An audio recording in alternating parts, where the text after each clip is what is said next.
All right, and I'm going to just say, policy pushers, we are the best. Yes, that's why we're going first. And we are team 6 for anybody who needs to know. I'm going to share the screen and then I'll let my group take it over.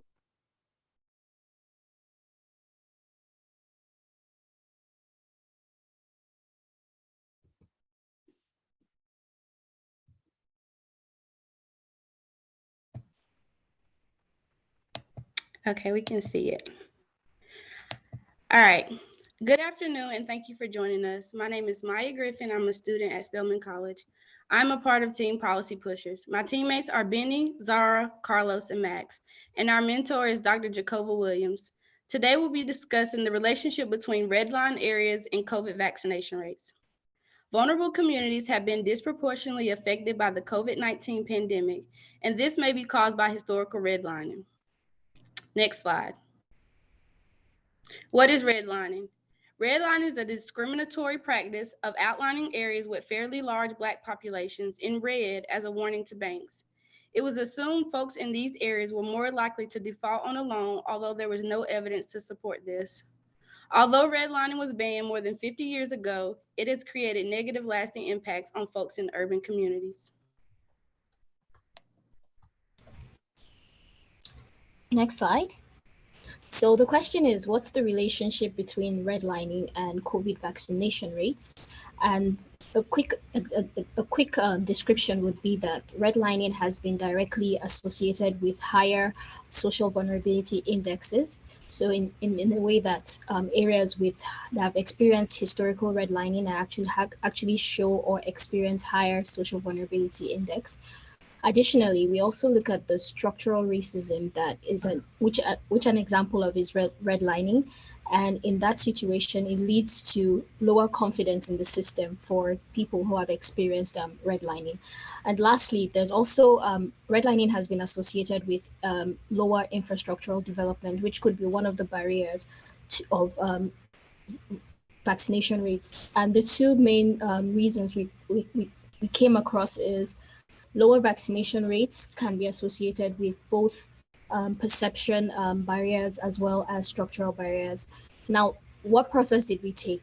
We took a couple of steps while working or coming up with this research. And the first step is to know our data. We had to look at our data and be sure that we had all the information we need. In addition to the RAND data that was given, we added a unique data of redlining, and we're able to identify 2 states that had a lot of information on historical redlining. We went ahead to clean this data, and after cleaning the data, we prepared some map visualizations, and after that, we did a bit of we ran some correlations as well as some regressions. I'll hand over to Max to talk about the data and the results of the data. Thanks, Zara. So as you stated, we went out and got some new additional data on top of what we had for the project. So for 2 sites, we chose Phoenix and Dallas because that was where we could find an overlap between all of our data sources. So the first one is the HLC score. And we got this data from University of Richmond, who've done a project on redlining. Redlining data is at a very different level than how we tend to analyze data contemporaneously. So data now is typically at the census tract level, but the redlining data was all over the place. So as a first step, we had to merge our data to census tracts, which is what you see here. So this is not the raw data, this is derived data. We also got the percentage of population unvaccinated, and we got this from both Dallas County and Maricopa County public health departments. We got the percentage of the population was non-white, and we extract this from the US Census. And then we also got the social vulnerability index percentile. So the social vulnerability index is produced by the CDC in tandem with toxic substance branch of the CDC.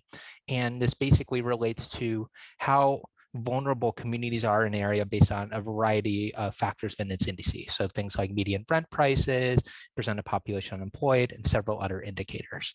And so we could right away see some relationships just from these maps between several of the variables. For instance, if you look at the percentage of the population non-white, and then look at the relationship between HLC score, particularly in Dallas, you can see a pretty large overlap. And that's also true of the social vulnerability index. ultimately, we're going to try and predict the percentage of the population unvaccinated using our policy effect, the treated variable HLC score, along with some controls, adjusters for the population percentage of non-white individuals in that census tract and social vulnerability index. Next slide. Thank you. All right, so here are the results we got in terms of how the variables are correlated, which helps to contextualize the regression results.